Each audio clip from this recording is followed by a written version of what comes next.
Dnes tu vítam opäť po 5 rokoch Gabriela Pospíšila z Tónov života. Ahoj, Gabo. Ďakujem pekne, pozdravujem všetkých sledovateľov tohto videa. Mňa zaujíma, čo máš nové? Už sme párkrát sa spolu stretli, vidím, že máš nové nástroje. Za tých 5 rokov si pokročil. Áno, pracujeme stále na nových veciach. Informácie prichádzajú a realizujeme ďalšie a ďalšie nástroje s novými frekvenciami. Ten základ tých 9 solfeggio frekvencií, s ktorými sme začali, ten je stále rovnaký. Tento nástroj koncertný vlastne má ako základ tých 9 solfeggio frekvencií použitý. Ten už tu bol minulé. Len bol o polovicu menší, sa Len bol zdal. trošičku menší, áno. Teraz už je doplnený do chromatiky, už sú tam, dá sa povedať, všetky tóny, 3,5 oktávy zhruba. A kvôli čomu si to vlastne rozšíril? No kvôli tomu koncertnému hraniu, aby sa tam dali proste hrať rôzne melódie a stupnice. Ale všetko je to v tom ladení, každý tón je trojkový, šestkový alebo deviatkový. Pretože základ všetkého toho ladenia, v ktorom fungujeme, sú solfeggio frekvencie a princíp čísel 3, 6, 9. No ako si na to prišiel? No, to keď má človek toto proste spraviť, je to ako poslanie, to mu príde. To mi prišlo proste, ani som nevedel ako. Celý život ma k tomu viedol, aby som proste to dokázal urobiť. Prešiel som rôznymi remeslami. No a potom prišli informácie o solfeggio frekvenciách a už som vedel, že čo mám robiť. Už som išiel, už som hľadal spôsob, ako to vyrobiť. Aký materiál použiť a tak ďalej.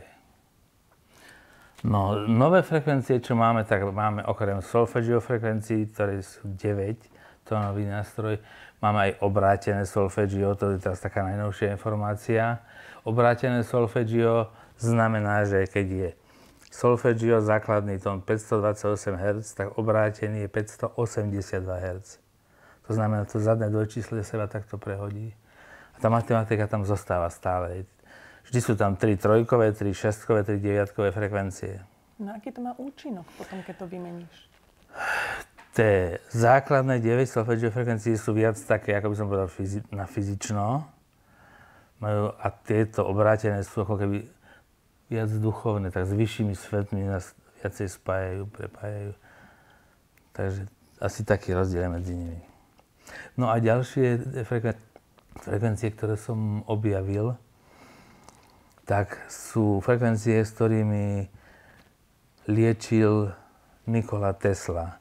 A ten bol na čísla 369 úplne až posadnutý. On proste všetky jeho vynálezy, všetko, čo robil, tak, ako by som povedal, dal do súvislosti s týmito číslami, pracoval s tými číslami.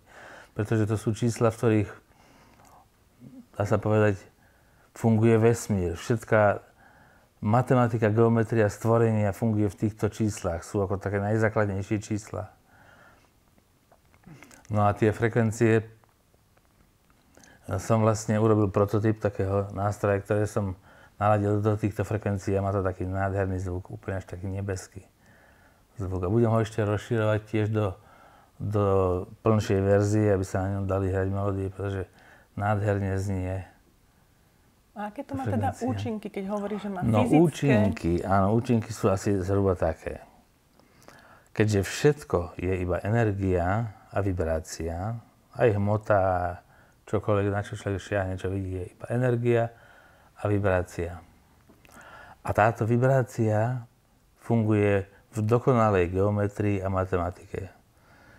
To je tzv. Posvetná geometria. Môžeme do toho zaradiť Fibonacciho zlatý rez, ja neviem, čísla 369, vlastne do toho. O tom pojednávali Pythagorejci v dávnych časoch. No a my sme teda v tejto matematike stvorenia, to znamená, že naše bunky, naša genetika, všetko je zostavené v tejto matematike. A keď sa stretne to fyzické s tými vibráciami, ktoré sú v tej istej geometrii matematike, tak dochádza ako keby k takej aktivácii alebo čisteniu, že všetko, čo nepatrí do tej matematiky, sa ako keby tlačí von. Čiže to je taký detox. Taký detox, môžeme povedať, že to je čiastočne génový kľúč. Že aj do tej genetiky to ako keby trošičku zasahuje, pretože to je tiež podľa vibráciám a najmä vibráciám jazyka, slova. Slova a proste reč, myšlienky majú vplyv na našu genetiku. To znamená, že to samoliečenie môže ako keby prebiehať a aktivovať sa za pomoci tohto nástroja, pretože to nie je samoučelná vec, ale je to veľmi silná pomôcka popri našom vedomí, ktoré dokáže proste aktivovať samých seba. A za pomoci týchto zvukov s veľmi účinným spôsobom môže aktivovať samoliečiaci proces. Ale to je individuálne. Takisto ako každý, kto to počuje, sa cíti ináč pri tom. Ja som sa dokonca za každým inak cítil. Áno, lebo my prechádzame procesom. A za každým je to proste iné. Na začiatku niekto môže sa cítiť napríklad veľmi zle, niekto má pri tom úplne úzkosti strachu. Keď mu začne vyťahovať proste veci, ktoré má uložené niekde na podvedomí, nespracované, neprijaté, neodpustené, tak to proste sú stavy. A to nerobí, že ten zvuk to robí. To robí to, čo mu ten zvuk vytiahne znútra. Ten zvuk mu vytiahne, tu to máš, nič s tým nerobíš, potrebuješ to prijať, potrebuješ to pochopiť, potrebuješ odpustiť, aby si sa posunul. Hej. A keď sa to proste tomu človeku podarí, pri ďalšom stretnutí s týmito zvukmi sa zase vyplavujú iné veci. Hej.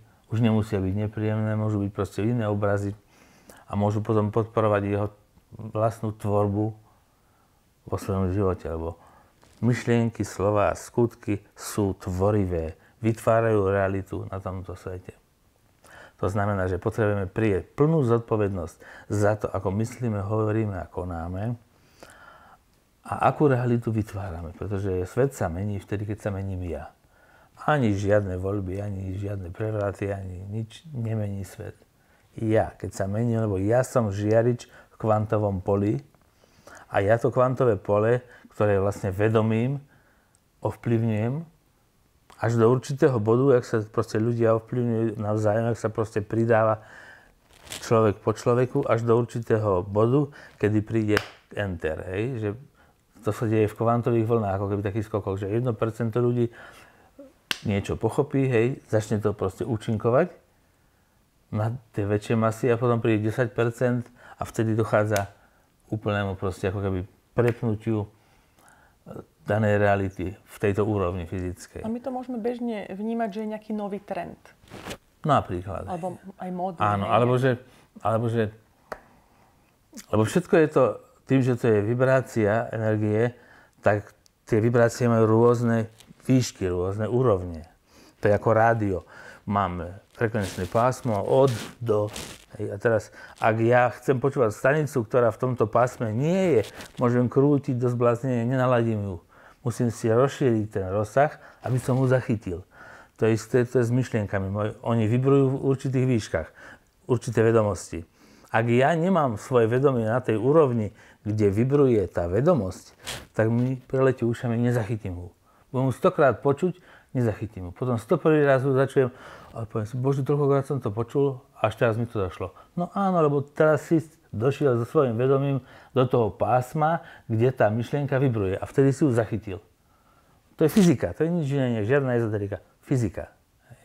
To znamená, že takýmto spôsobom to funguje. A tieto vibrácie vlastne nám pomáhajú tú našu vibračnú úroveň zdvíhať, pretože to je úloha vlastne nás na Zemi. Ten evolučný vývoj je tak dôležitý, aby sme my to svoje vedomie dvíhali čím vyššie. Aby sme proste poznali veci, aby sme neprijímali slepo nejaké veci, čo nám niekto podsúva, pretože slepá viera je najhoršie, čo môže byť. Potrebujeme veciam rozumieť, chápať a cítiť. Až potom môžeme sa posúvať ďalej. Niekomu slepo veriť, proste to nemá zmysel. Vtedy tam sa okamžite niekto chytá a začne manipulovať.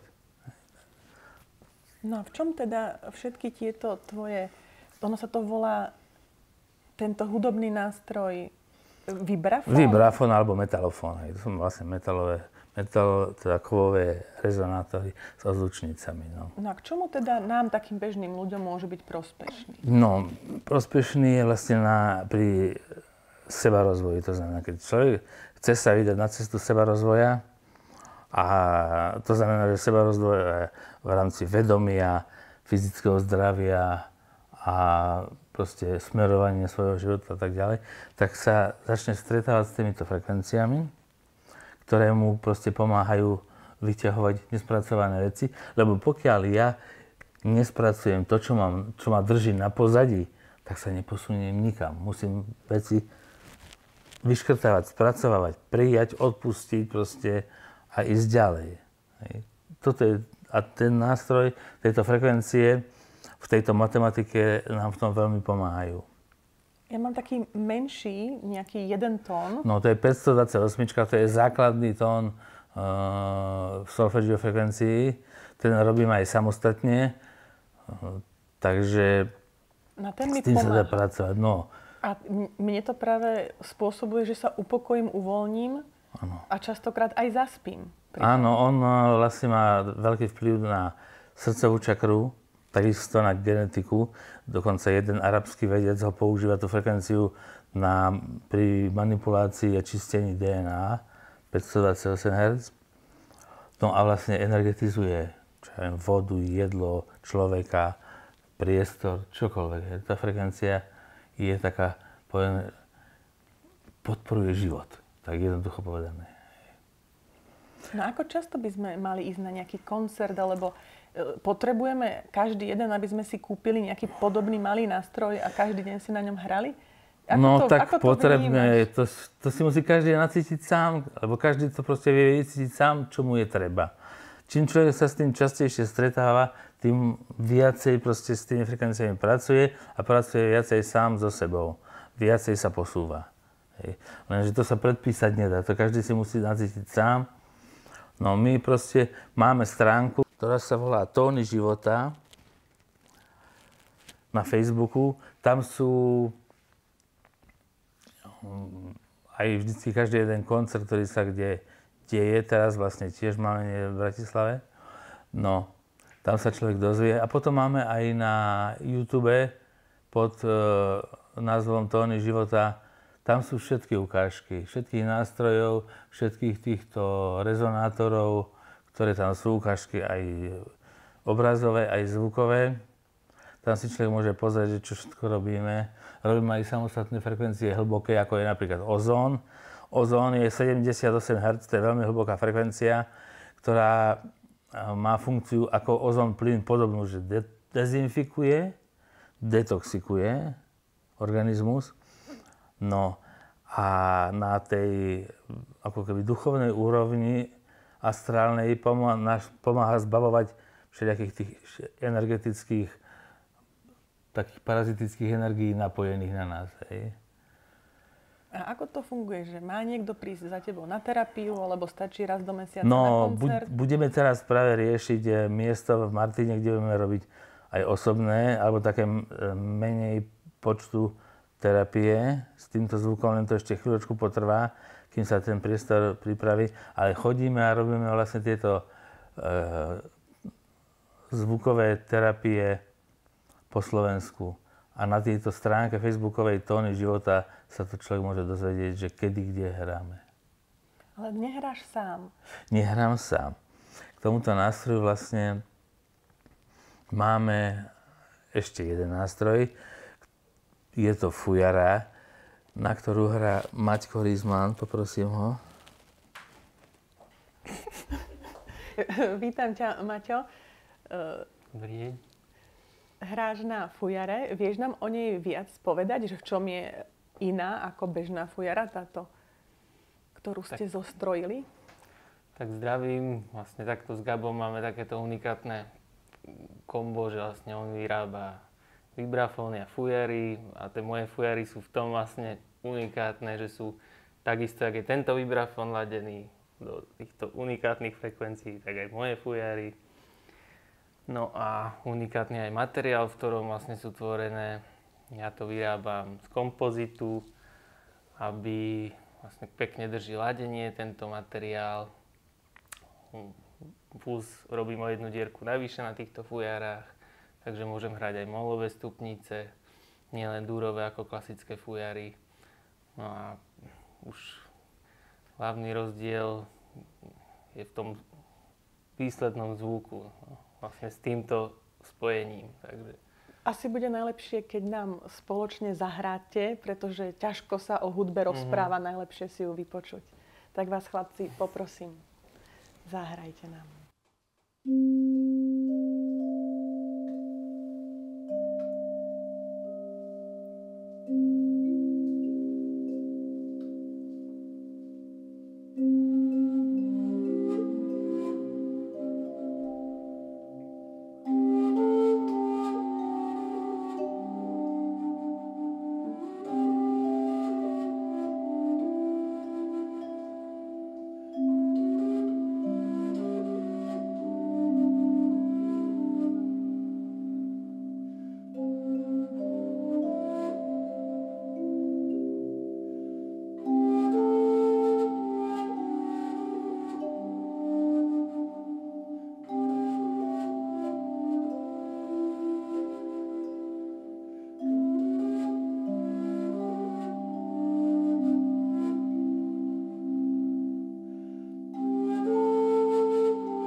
Tak toto bola taká krátka ukážka, ako znejú tieto nástroje, ten hlavný koncertný nástroj a Teslové frekvencie. Ostatné frekvencie si môžete pozrieť na tom YouTube kanáli Tóny života. Tam sú všetky aj vyfotené tie nástroje, aj ich zvuky sú tam. Takže to si môžete pozrieť. No a týmto by sme vás chceli aj vyzvať a tak poprosiť, že kto z vás má možnosť a chcel by sa s týmito zvukmi stretnúť a má možnosť zorganizovať si nejaký takýto koncertík alebo pozná niekoho, kto tieto možnosti má, aby skúsil posunúť kontakt, pretože my sa nemáme ako kontaktovať s ľuďmi, ktorí majú možnosti takéto koncerty organizovať. Boli by sme veľmi vďační a radi prídeme, kde nás pozvete. Veľmi je to príjemné, musím potvrdiť. Aj teraz, ako som počúvala, hneď ma to vynieslo do takých príjemnejších pocitov uvoľnenia a môžem len odporúčať Gaba aj Maťa. Tak ďakujem, že si prišiel, ukázal si nám. Ďakujeme aj my za túto peknú možnosť. A tešíme sa na vás. Takisto sa tešíme.